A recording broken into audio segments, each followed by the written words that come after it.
त्यहाँ उसको बोयफ्रेन्डको बर्थडे रहेछ। यहाँ रोज कहाँ पाउँछ रोज भन्ने मलाई त्यहाँ पाउँछ भनेर लिएर गएँ। भाडाको कुरो गरेको छैन, रोज किनियो। रोज किनिसकेपछि सङ्गम स्विट जाउँ भने त्यहाँ केकको अर्डर गरेको रहेछ।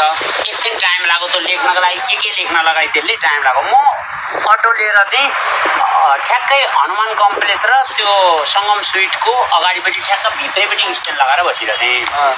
बसेको थिएँ, एफएम सुन्दै थिएँ।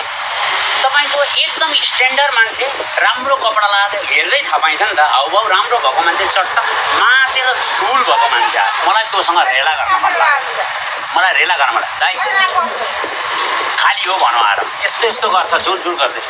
अनि खाली नै हो त भाइ, मलाई सङ्गम स्विट लगिदिनुहोस् न भनौँ। जहाँ कि सङ्गम स्विटको अगाडिपट्टि गाडी छ। मैले उसलाई रेला गरेर के भने भाइ म सङ्गम स्विट जान्न अहिले, किनभने कि मेरो अटो रिजर्भमा छ भने मैले। यहाँ मिठाई लिन गएका छन् भने होइन, हातमा 100 रुपियाँ बोकेको छ त्यसले, जम्मा 100 रुपियाँ पैसा बाहिरै देखिँदैछ। भाडा चाहिँ कति हो भन्छ, म जान भ्याउँदिनँ भने। होइन दाइ तपाईँले लगिदिनै पर्छ भनेर जबरजस्ती ढोका खोल्यो। ढोका खोलेर मान्छे बसो। त्यति गर्दा म प्लास्टिकमा हाल्न थालेँ। उता पनि हेर्दैछु म, पछाडि त्यो बहिनी आउँदैछिन् भने। बसेपछि अब लु जाउँ न, ढिलो भइसक्यो, जाउँ, म भाडा जति भने पनि दिन्छु भने। मैले अटो एउटा खुट्टो भुइँमा राखेर बसिरहेको थिएँ। अटोको माथि खुट्टा राखेर अब त अटोको ह्यान्डल दुईचोटि यस्तो घुमाएँ, फेरि यस्तो घुमाएँ होइन। लु अब उत्रिनुहोस् दाइ, सङ्गम स्विट उयै हो, आइपुग्यो, अब उत्रिनुहोस्, म अर्को मान्छे लिएर जान्छु भनेर उत्रिनु। त्यति गर्दा बहिनी आइपुगिन्। अनि बहिनी पस्नु।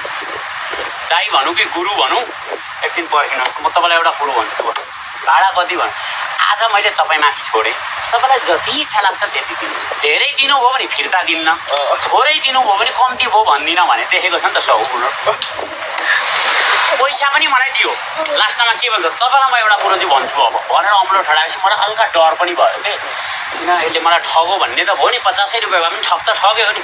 तर लास्टमा के भन्नु थाल्छ, हेर्नुहोस् हुन त अङ्कल जस्तो उमेरको हुनुहुन्छ, पैसा तपाईँ 100 नै राख्नुहोस्, मलाई मतलब भयो। तर हात देख्नु उपरान्त यस्तो स्पिड कहिले पनि अटो एक्सिडेन्ट भयो नि बाँचेर। मलाई अहिले तपाईँले यहाँ ल्याइपुऱ्याइदिनु भयो भनेर भन्नु कि अन्त त्यो केटी उहाँ पुगिन्जेलसम्म हाँस्यो, त्यो केटी उहाँ पुगिन्जेलसम्म हाँस्यो।